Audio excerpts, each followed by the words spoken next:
So I'm called Okaka Duncan because I'm a team leader or I'm director SIDIC organization. And as I said, SIDIC organization we started some 2 years back, but we officially registered it in 2019 March. That's the time we registered this organization. And it's a community-based organization that we're operating in informal settlement of Nairobi. Specifically, we are here in Kibra, Langata, and the part of the Mukuru that we have been also offering some support. And SIDIC is a Swahili word meaning help, kusaidia, something like that. So people are sure that when they come here, they will get that help. They will get that help, whatever it is, little or more, but they will get help. So this idea actually came in. It was just to say a call from God after working with many international organizations addressing the challenge of Kibra people and others. And we said no. For us to address this issue clearly, we need to have a structure because our people first thing they believed in us. So like I have 8 years experience working in a community because I did a diploma in community.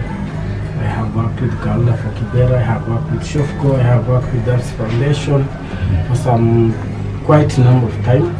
Then after that we said it's good that when we found our own program. Isaiah has 5 years working with the organization on aspect of financial and all that. Because we have a quite number of team. We have Janet Bostina, she's head of household economic strengthening. We have Maureen Aor, she's head of mentorship program. But because today's holiday, we just, you can do what maybe washing clothes at all, and cannot bring them to the office just to be here. So also we have other team for our art and dance, that's Michael. Then also we have ICT guy called Samuel Matata.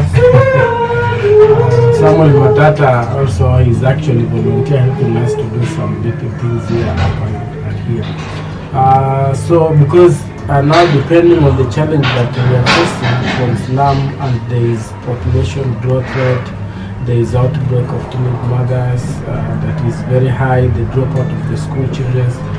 We had some challenges that we identified in the community for us to start this organization. So we did not just start organization in a simple way. We started in a series of engagement, a series of meetings with community stakeholders. Just we wanted to do a research to know what program should we implement. Now the funny thing or the good thing enough is that the program that we are doing here as organization, we are not depending to anybody to give us direction. We implement those programs on ourselves. We sit down and sign a program depending on the challenge that people are facing. So as we are talking today, when we go in Mombasa, we'll be able to design a program that will fit the people that are there. So because we see how the environment there, how they live their lifestyle, what are they lacking, then we are sure when you have the program, we will address the challenge they are passing in. So that's how we came up with those programs, because we involved the stakeholders, the pastors, the youth leaders, and all those people in the community to make sure that it fits exactly, it addresses the challenge that we are facing here in the community. So one of the programs that we are involved in ourselves as a SIDIC organization, we have the mentorship program. The mentorship program is covering is mainstreaming, is not like girls only, it's both boys and girls. Because we do it in a unique way. How do we do it in a unique way?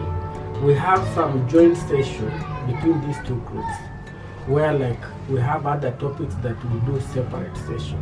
The same with that mentorship. Also we have mentorship between the parents and the teen. Actually we call it Suja parenting model, where we are strengthening the relationship between your son, your daughter, and I as a parents. Because the moment we do research, we have a disconnect between the family, where as a son, when I have a problem, I cannot address to my dad or to my mom because I fear she can kill me or all that. So I'll keep to quiet, I don't want to tell. So we say no, what we need to do, let's start having some mentorship session between you come with your daughter I come with my son, we sit in a circle. Then we have the module that we are following. So we'll be doing those modules, like if it is on Saturday, we do one topic maybe. The first topic is about my goal. So my goal is two-way. You as a father or a mother, your goal, you want to make sure that your son achieve what he or she wants. Like as a son also, I need that. For me to achieve this goal, then mom or dad needs to do this in place. So now it's like, let me go.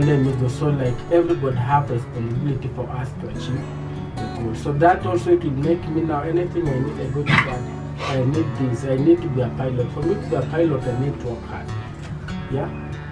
So that's the mentorship we wanted, because you see also nowadays some members of the parents don't have enough time with their sons or daughters in certain extent.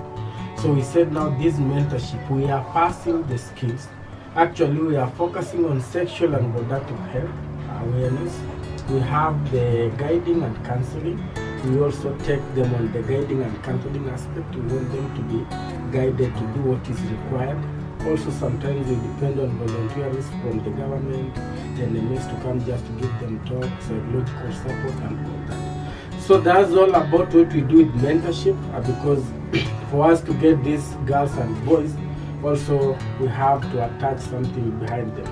So like girls, we promise them like monthly, or when they need sanitary, they come, they pick. So that's why we see we have remain with some few boxes here. We give them.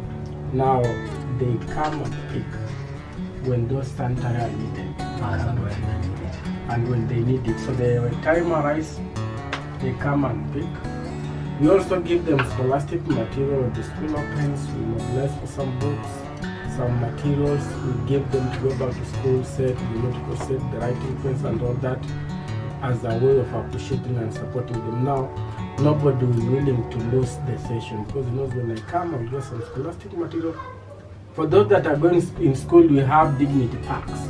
The dignity packs involve the mafutas, the soap, the balloon, so that when you go, you have your pack is already packed. It will sustain you for some months when you're in school. Then plus sanitary pads, so and all that. Panties and vests for boys, and socks and all that. On challenges, I think my boss has talked of space. We are praying that God allows we get a space to call our own.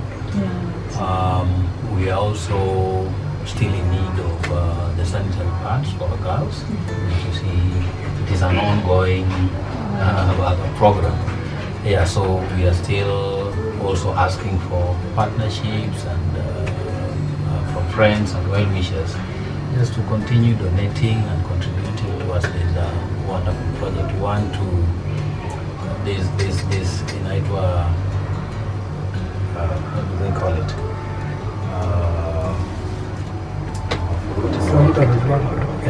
We have a sanitary bank, so sanitary pads bank, yeah. Okay. So that at least at any given time, any girl who will come into office, at least they must be able to get something. So, and of course, we are still challenged in terms of our digital hub. We are still looking for more computers and even a much bigger space where we can set it up, and so that we can roll it out. Another challenge that we have is for the girls that we are mentoring. Some of them are in school, and some of them are also coming from disadvantaged families. And that means, therefore, for those that have graduated out of class 8, they want to proceed to secondary and all that. And some of their parents are still not really able to pay for their school fees. So, like this year, we had a very big challenge. Around 10 girls were not able to get to transit to secondary, just because of lack of school fees. So it really had a lot of pressure on us. We had to reach out to the office of the Member of Parliament just to see how we can help them get to Form 1. So those are some of the challenges that we have. We are looking forward to people who partner with us in terms of even donating scholastic materials, as we talked of books and pens and all those other things. We are operating in a very unique environment, and so we we want to encourage everybody that at least there is something that you can give to bring a difference into the lives of these people that you are serving. So that is that, and yeah, thanks for your coming. That is what we are doing, as explained with my boss.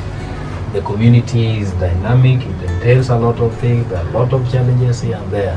But I know even if we are not going to impact the lives of many as we have wished, but the 1, 2, 3 people that will be able to change and transform their lives in the kingdom is a plus. Yes.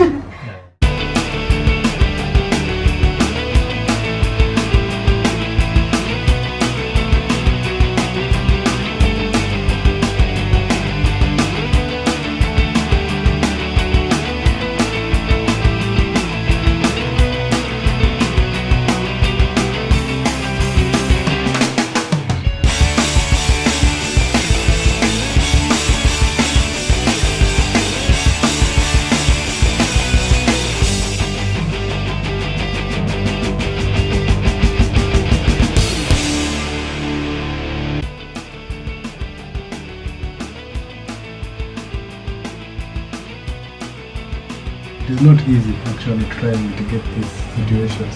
Hata sisi tulianza 2017 we just a group of friends, and we've been able to do so much for our community, and it gives you so much joy.